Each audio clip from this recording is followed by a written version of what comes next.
Happy Sunday, everybody. Steve here. So I'm in the book of Luke, and this one particular story, I've always loved this story. And I like to think, you read the Bible, and I always grew up looking at, these stories and imagining the characters. And, for the longest time, they were real people.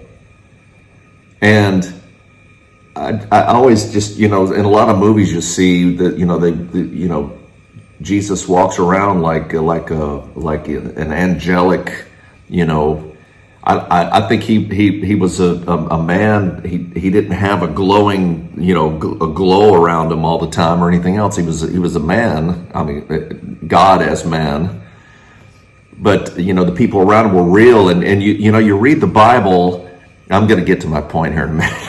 If you read the Bible, I think I believe there's so much more to it. I'm not adding to the Word of God or anything like that, but I think that there's context that sometimes gets lost. That there's like this show. I was just watching a clip today, The Chosen.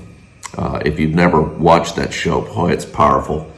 And I was just watching some clips, and I think that there's more substance, more background, more facial expressions and tone and things like that. And particularly in tone, there's one part of this verse I'm going to read today, or verses I'm going to read. It reminds me of a story when when I was stationed in Germany with the Air Force, and we lived close. The base we were at was close to the French border. And we used to go over there. There was a big store there, a big grocery store. Cora was the name of it. And we used to go there for French stuff. I mean, and they had, and we would go there and just kind of walk around and just be like, oh man, French food obviously it is really good. And we went there one day, and they have this cheese, this cooler of cheese that stretches for probably 50 yards. I mean, and it's just all these different cheese, local cheeses, all this. And I remember going there with my brother-in-law, Sean. We went there, we were shopping around, and I was using some of my high school, college French a little bit, so I'm like, okay, I'm gonna order this in French, I go up to this cheese, to this counter, and the lady's there, and she says, oui. And I go, j'ai besoin de fromage. I need cheese. And I'll never forget the look on her face, because she just kind of goes, and she looks one end, and she looks down to the other, and she goes, voila. Here's your cheese.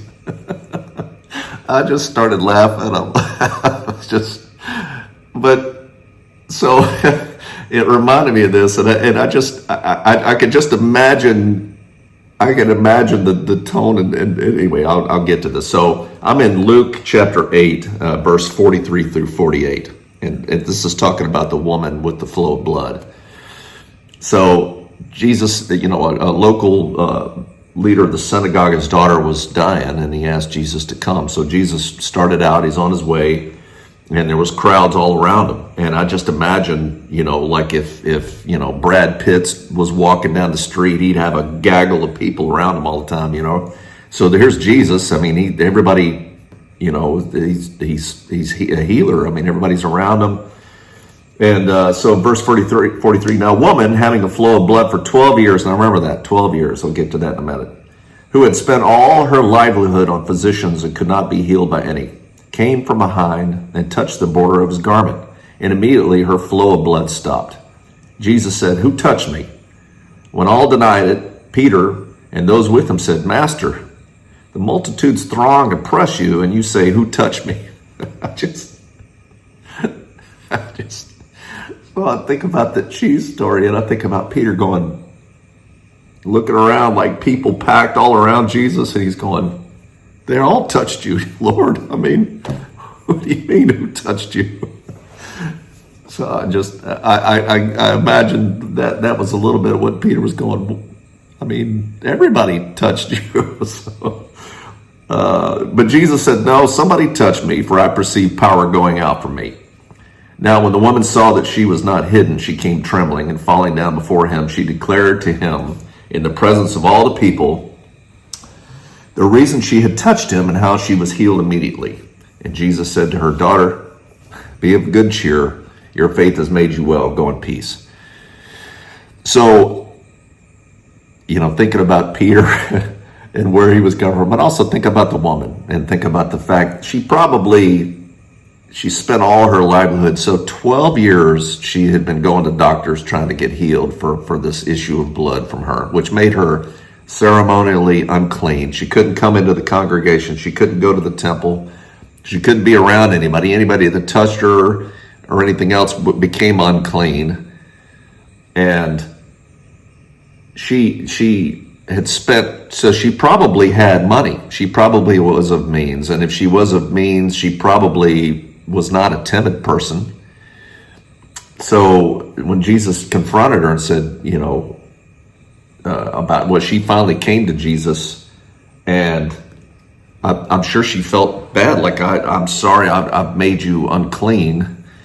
And he comforts her and calls her daughter and says, your faith has made you well. And she thought, some of the other books of the gospel, or the other, Matthew, Mark, Luke, and John, some of the other gospels, it captured that she thought to herself, if I could just touch the hem of his garment, I'll be healed. So her faith made her well. And I imagine that she was so desperate and wanted to be around God's people in the presence of God, and wanted to be in the temple and wanted to be able to come in again, and was tired of being outcast, was desperate, and she turned to the Lord, Now think about that, and I was reading about some other commentaries on this particular verse, and I wonder if